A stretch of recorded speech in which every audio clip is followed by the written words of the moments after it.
Oke, Lubis ya. Sekarang Muhammad Raihan. Ya, benar, Pak. Ya. Ya, terima kasih ya. Oke. Baik, saya teruskan dulu.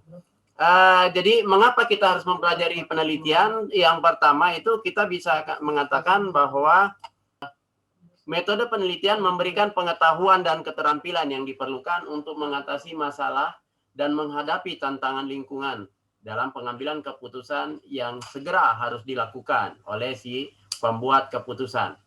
Ini yang pertama.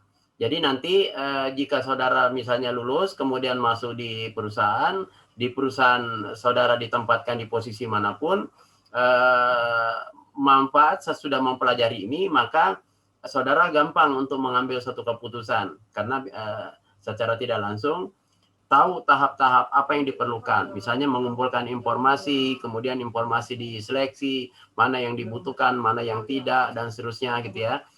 Jika saudara menghadapi suatu masalah, tentu nanti akan mencari solusi untuk menyelesaikan masalah itu. Dan ketika mencari solusinya, itu banyak alternatif, saudara sudah bisa memilah. Yang lain, yang saudara harus perhatikan adalah pentingnya memperoleh keterampilan di bidang penelitian.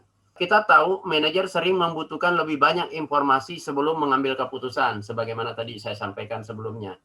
Nah, untuk memberi kesan baik kepada atasan, maka saudara jika memiliki pemahaman atau memiliki keterampilan di bidang penelitian, itu bisa saudara perlihatkan dan saudara bisa dapat pujian dari atasan saudara dan bisa menjadi nanti mendapatkan satu reward yang saudara harapkan. Yang ketiga, memiliki keterampilan penelitian dapat menilai apa yang dikerjakan orang lain dan dapat menilai secara baik mutu pengambilan keputusan yang akan kita buat dengan melihat atau memperhatikan pekerjaan orang lain.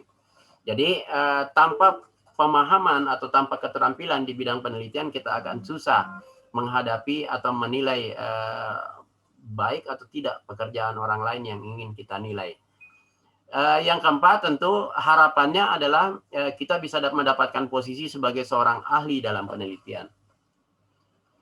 Ini pentingnya memperoleh bidang keterampilan di bidang penelitian. Yang lain yang ingin saya sampaikan adalah apa itu penelitian. Ini dasar-dasarnya saja, saudara nanti bisa pahami dan bisa baca buku lebih banyak lagi sesuai dengan apa tadi yang saya rekomendasikan untuk dibaca.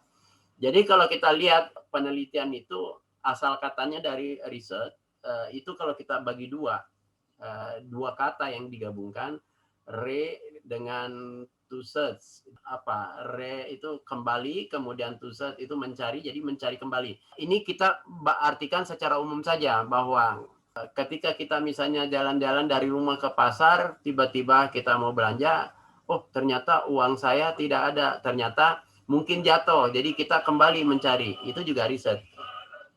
Tadi kita bicara pengertian penelitian, ya. Jadi asal katanya tadi kemudian to search itu maknanya ya. Nah, jadi kalau kita maknai penelitian sebenarnya adalah tadi saya kasih contoh dari rumah kita jalan mau ke pasar mau belanja, tiba-tiba ketika kita membuka dompet, oh ternyata kita kehilangan dompet entah di mana. Kemudian kita kembali menelusuri di mana kira-kira jatuhnya. Itu juga adalah satu kegiatan penelitian, meneliti, melihat kembali perjalanan kita di mana kira-kira dompet itu jatuhnya dan seterusnya ya. Itu contoh-contoh saja. Nah, artinya bahwa kalau kita bicara penelitian tentu ada dua konsep yang harus kita pahami. Ada penelitian yang sifatnya ilmiah, ada juga penelitian yang tidak termasuk kategori ilmiah seperti tadi. Nggak ilmiah itu karena nggak melakukan tidak punya prosedur yang sistematis, runut, kemudian terkontrol, kemudian kritis, tidak ada yang tadi ya, misalnya kita perjalanan dari rumah ke pasar itu, kemudian kita kembali mau mencari dompet kita jatuh di mana. Itu penelitian, tetapi kita tidak sebut itu sebagai penelitian ilmiah. Jadi itu pengertian penelitian. Jadi penelitian itu merupakan penyelidikan sistematis yang ditujukan pada penyediaan informasi untuk menyelesaikan persoalan-persoalan. Nanti persoalannya tergantung. Jadi ini hanya kita bicara pengertian umum dari penelitian. Nah, apa yang dimaksud dengan penelitian bisnis? Nah, ini asal katanya dari business research. Ini merupakan penyelidikan sistematis yang memberi informasi untuk membantu pengambilan keputusan dalam bidang bisnis. Ini pengertian umum dulu saya berikan ya, nanti pengertian yang lebih detail nanti di pertemuan berikutnya. Yang lain hari ini tentu saya akan menyampaikan juga, saya stop dulu di bagian ini. Saya ingin menyampaikan bahwa mata kuliah ini nanti diampu oleh 3 dosen, ya perhatikan 3 dosen. Yang pertama saya di pertemuan 6 sampai dengan UTS. Nanti sesudah UTS itu nanti ada Pak Iwan. Pak Iwan masuk sampai di pertemuan ke-13. Nah, di pertemuan 14, 15 sampai dengan UAS nanti itu yang masuk adalah Profesor Samun Jajar Raharja ya. Jadi kita ada 3 ini dosen. Jadi jika nanti minggu depan saya tidak bisa masuk, itu nanti Pak Iwan bisa masuk atau Pak Samun bisa masuk. Jadi artinya nggak mungkin nanti kelas kita kosong. Ya, beda kalau offline ya, Pak andal-andal, Pak saya nggak bisa masuk, tiba-tiba baru ngasih tahu ke Pak Samun, Pak Samunnya, wah saya lagi ada kelas. Nah, jadi kalau sekarang mudah-mudahan ya tidak ada halangan, itu kelas kita tidak akan kosong. Jadi kalau saya nggak masuk ada Pak Iwan, Pak Iwan nggak masuk ada Pak Samun. Jadi 3 ini ya. Nah baik, saya ingin coba menyapa Firda. Firda, apa yang saudara maksud dengan penelitian? Penelitian itu kayak memberi pengetahuan atau keterampilan yang diperlukan untuk mengatasi suatu masalah dalam menghadapi. Oke, itu menurut siapa? Menurut siapa, Firda? Nggak ingat menurutnya sih, Pak. Nggak ingat menurutnya, maaf. Oke, ya pokoknya yang penting sudah dapat ilmunya sedikit ya, nanti tinggal kita kembangkan. Oke, saya mau nyapa Rizky Yudhistira. Coba ya gambarnya sudah oke. Rizky, secara sederhana bisa membedakan kira-kira penelitian ilmiah itu seperti apa, kemudian belum saya berikan, tetapi setidaknya jika saudara bisa memberikan pemahaman yang berdasarkan saudara belajar atau baca buku yang lain atau dapat info dari mana, kira-kira bisa nggak bedakan antara yang ilmiah dengan yang tidak ilmiah riset itu?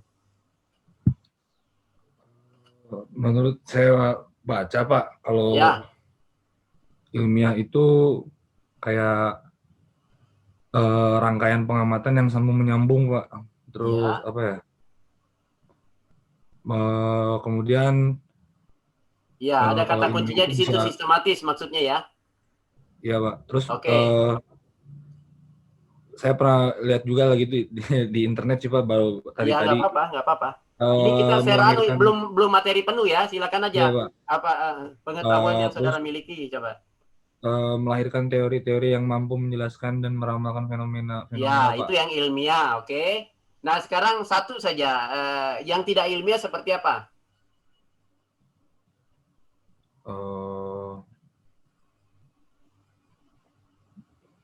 Bentar, Pak. Ya, belum baca yang tidak ilmiah ya. Jadi hampir semua yang dibaca ada. Jadi apa namanya? Jadi ini orang saintifik ya, si Rizky ya. Jadi Sira. Mudah-mudahan pemikirannya nanti selalu begitu ya, konsisten ke sana ya. Itu bagus ya. Saya coba ingin menyapa Farah Sahra. Ini sambil kita kenalan ya. Ya. Apa yang saudara ketahui argumentasi ini ya? Mengapa kita harus memiliki keterampilan meneliti?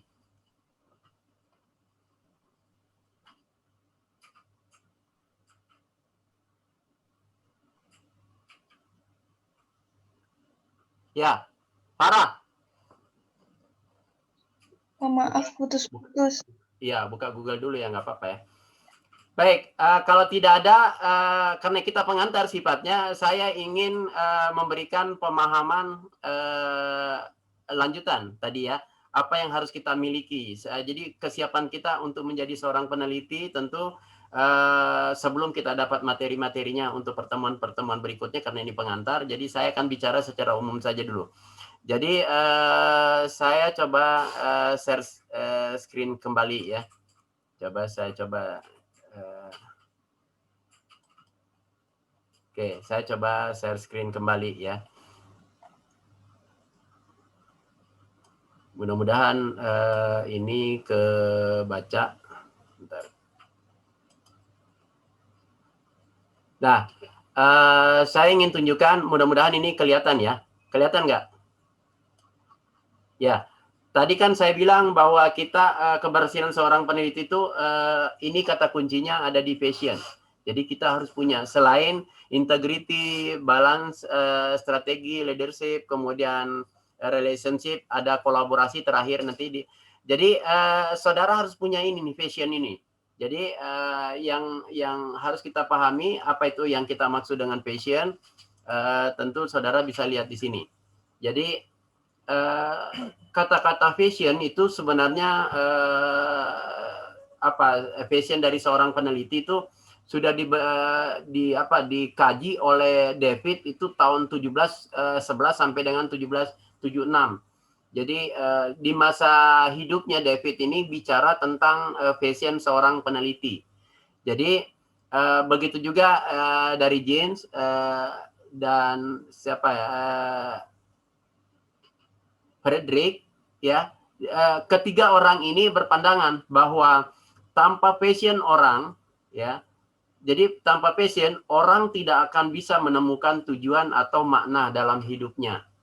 Ini tanpa passion. Jadi artinya seorang peneliti tentu kalau tanpa passion dia tidak akan bisa jadi peneliti yang baik. Jadi ini sudah dibuktikan oleh ilmuwan sejak tahun 1711 sampai dengan 1831. Belum lagi nanti pandangan-pandangan yang lain. Yang lain tentu kita harus bisa memaknai apa yang kita maksud dengan passion. Nah, ini coba saya coba siapa ini? Ya, siapa yang bisa memberikan makna apa itu passion? Tapi dalam konteks ini ya, seorang peneliti tentunya ya. Ada Salma nggak? Salma? Rifki? Rifki?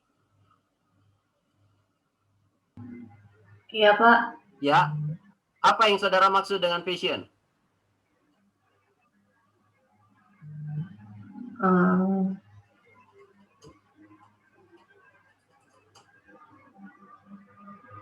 Oke. Rifki. Ini Pak, perasaan antusiasme yang kuat atau dorongan hasrat terhadap seseorang dalam mengerjakan penelitiannya. Iya, betul. Ya, bisa seperti itu ya. Tetapi saudara bisa lihat ini, pendapat para ahli boleh seperti ini ya. Misalnya yang tadi saudara kutip adalah gairah yang melekat pada pengalaman manusia, itu bisa masuk ke kategori yang tadi yang disebutkan. Itu bisa juga misalnya gairah yang melekat pada pengalaman manusia dan memberikan energi psikologis yang mendasari keterlibatan dalam aktivitas berharga. Salah satunya adalah kegiatan penelitian itu. Yang lain bisa kita ambil maknanya passion itu adalah kecenderungan yang kuat terhadap aktivitas yang disukai seseorang yang dianggap penting untuk menginvestasikan waktu dan energi demi mencapai sesuatu ya. Jadi ada kata-kata menginvestasikan waktu. Jadi artinya dia sisihkan waktu untuk mendapatkan nilai yang lebih besar dari apa yang waktu yang diberikan. Termasuk energi. Energi di sini bisa dalam bentuk pendanaan, bisa dalam bentuk tenaga, bisa dalam bentuk yang berkaitan dengan penelitian tentunya ya. Nah, yang lain bisa juga dimaknai bahwa passion itu adalah hasrat dan gairah yang timbul secara kuat dengan keyakinan akan tercapainya hasil akhir yang menyenangkan. Dan yang keempat, bisa juga kita maknai keinginan yang membara, keyakinan yang kuat, dan atau dorongan seseorang dengan disiplin untuk mencapai visinya. Nah, kata visi ini identik dengan mimpi menurut Covey ya, bahwa mimpi seseorang dapat terrealisir bila ia memiliki hasrat, passion, dan niat untuk mewujudkannya. Nah, ini kalau kita maknai itu ya, jadi passion itu. Ini harus kita miliki. Saudara sebagai mahasiswa calon sarjana S1 harus punya passion ini jika ingin nanti mendalami apa itu metode penelitian, ya, kira-kira seperti itu. Yang lain, passion itu kita bisa identifikasi, ya. Kita bisa misalnya melihat ada atau tidaknya passion dalam diri seseorang dapat diidentifikasi, ya. Yang pertama bisa kita lihat dia punya ambisi nggak untuk menciptakan sesuatu yang penting dan berarti dalam hidup. Yang lain kita juga bisa lihat ada nggak kecintaannya terhadap bidang usaha yang digeluti. Dan yang ketiga, ada nggak energi atau daya yang dimiliki untuk mewujudkan ide-idenya. Apakah ide inovasi, apa ide kreatif, dan seterusnya, ya. Nah, bentuk passion tentu bermacam-macam. Saya tidak terlalu jauh nanti bicara tentang passion ini, tetapi yang ingin saya gambarkan, jadi bentuknya itu bisa dalam bentuk perasaan yang kuat, bisa juga dalam bentuk emosi yang mendalam, bisa juga terpicunya antusiasme dan hasrat. Itu juga bentuk-bentuk passion, ya. Jadi mana di antara tiga ini yang saudara miliki dan harus saudara miliki? Kira-kira di antara apakah nomor 1, nomor 2, nomor 3, atau ketiganya? Tipe-tipenya tentu kita akan bicara bahwa ada yang kita sebut dengan harmonious passion, ada juga yang kita jadi yang kita maksud itu harmonious passion itu muncul dari integritas perilaku. Jadi integrasi perilaku secara simultan yang berkaitan dengan ini tentu akan memicu pada dorongan motivasional yang memaksa seseorang untuk melakukan suatu aktivitas tertentu. Jadi artinya seorang peneliti kalau dia punya ini, dia merasa berkeyakinan bahwa kegiatannya itu akan memberikan manfaat. Kata kuncinya itu. Yang kedua, ada obsessive passion, yaitu muncul dari integrasi perilaku secara parsial. Kalau yang tadi simultan, ya, semua aspek. Kalau ini masing-masing. Nah, mengacu pada dorongan motivasi yang mengarahkan seseorang untuk terlibat pada suatu aktivitas secara sukarela sehingga menimbulkan kehendak dan melahirkan dukungan personal untuk mengejar aktivitas tersebut. Nah, ini tipe-tipe passionnya, ya. Saya hanya ingin memberikan gambaran cara menemukan passion, tentu ini kita perlukan. Yang pertama, kita bisa lihat kata kuncinya, seorang peneliti itu harus banyak baca. Harus banyak membaca, ya. Jadi tanpa membaca, saudara akan kesulitan untuk melakukan suatu penelitian karena bisa saja saudara melakukan penelitian berangkat dengan hanya langsung mengamati fenomena kemudian buat satu kesimpulan. Tetapi jika masuk dalam penelitian kuantitatif maupun kualitatif, kita kategorikan dia ilmiah, tentu kita tidak akan pernah lepas yang namanya teori. Teori tetap kita harus pelajari. Tanpa ada minat baca atau enggak banyak baca tentang metodologi penelitian atau yang terkait dengan penelitian yang akan kita kerjakan, akan kesulitan mengambil satu tema. Jadi memang harus banyak membaca. Yang lain, kita bisa mencari inspirasi dari internet. Seperti tadi, siapa yang saya tanya, memerlukan jeda hanya sekitar 1-3 detik, saudara sudah bisa menjawab langsung. Karena saudara bisa menelusuri Google, menelusuri pencaharian yang lain, ya, dan secara otomatis saudara bisa menjawab. Yang lain tentu banyak mencoba sesuatu yang baru. Jadi ini cara menemukan passion. Jadi harus uji coba, dan seterusnya sampai ketemu yang saudara harapkan. Yang lain mengikuti lomba yang berkaitan dengan passion. Misalnya kita ada PKM, ya, Pekan Kegiatan Mahasiswa, atau misalnya ada yang tingkat kampus, tingkat wilayah, misalnya Jawa Barat, bahkan tingkat nasional, bahkan tingkat internasional. Saudara bisa ikuti.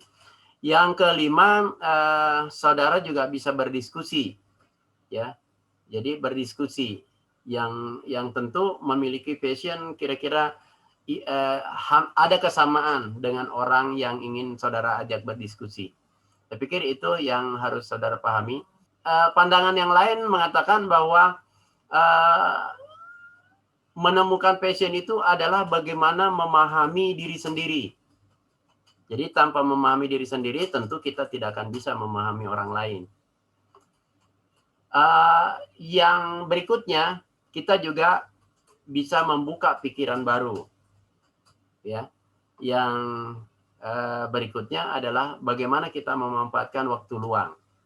Jadi jangan ada waktu luang hanya terbuang sia-sia. Kira-kira seperti itu. Itulah cara untuk menemukan passion. Nah, sebagai pengantar, tentu masih ada hal-hal yang harus kita perhatikan. Pandangan lain, cara menemukan passion bisa juga seperti ini. Jadi mensortir, memilih banyak alternatif, kemudian menyelesaikannya sampai list semakin pendek. Bisa juga semacam apa yang disebut dengan firing ya. Saat membandingkan dua opsi, sejatinya memilih satu opsi dari dua opsi, tentu kita harus bisa membandingkan dengan opsi-opsi yang lain. Tanpa membandingkan, kita tidak tahu keunggulan dan kelemahan opsi yang kita pilih itu. Yang lain tentu kita bisa meranking. Misalnya buat aja semacam satu peringkat dari 1 sampai 10. Dari 1 sampai 10 itu tentu kita nanti lihat alternatif-alternatif yang memungkinkan. Apakah alternatif 1 atau 2 atau 3 atau yang lain. Dan yang terakhir, kita tinggal lihat dari yang kita tadi peringkat itu, tinggal delete aja yang tidak terpakai oleh kita. Maka itulah nanti pilihan passion yang kita temukan. Kira-kira seperti itu. Nah, hanya memotivasi saudara bahwa passion peraih Nobel itu banyak, ya. Jadi bisa menginspirasi saudara. Nanti saudara tinggal telusuri aja di Google. Tetapi saya akan berikan gambaran bagaimana misalnya Vetter mendapatkan hadiah Nobel karena dia memiliki passion di bidang tertentu, ya. Jadi dia bisa dilihat ini, ya. Jadi passionnya hanya dia ingin mengamati kenapa oksigen itu katanya dianggap penting dan dipahami sejak berabad-abad yang lalu bahwa manusia seolah-olah tidak bisa hidup tanpa oksigen. Jadi ini, ya. Hanya dia mengamati itu, kemudian dia punya pemanfaatan oksigennya seperti bagaimana, kemudian bagaimana hewan membutuhkan oksigen untuk mengubah makanan menjadi energi yang berguna dan seterusnya, ya. Mengamati aja perubahan oksigen itu, bagaimana sel beradaptasi dengan perubahan kadar oksigen telah lama diketahui atau tidak diketahui misalnya, ya. Ini tentu hasilnya akan seperti ini, ya. Jadi hanya melakukan 4 langkah ini dia dapat penghargaan. Jadi artinya bukan tidak mungkin, misalnya di antara saudara bisa melakukan seperti ini. Dan penelitian itu adalah ingin membuktikan sesuatu. Nah, ketika ingin membuktikan sesuatu, tentu berbeda dari pembuktian dengan penemuan tadi, ya. Kalau penemuan berarti data yang diperoleh betul-betul baru, belum pernah diketahui sebelumnya. Sedangkan pembuktian adalah data yang diperoleh digunakan untuk membuktikan keraguan-raguannya terhadap informasi. Jadi masalah itu apa? Tentu kita akan mengatakan antara harapan dengan kenyataan ada gap. Nah, gap itu semakin besar, maka kita akan mengatakan bahwa masalahnya besar. Semakin kecil gapnya, maka kita akan mengatakan masalahnya kecil. Jadi artinya ada gap antara harapan dengan kenyataan.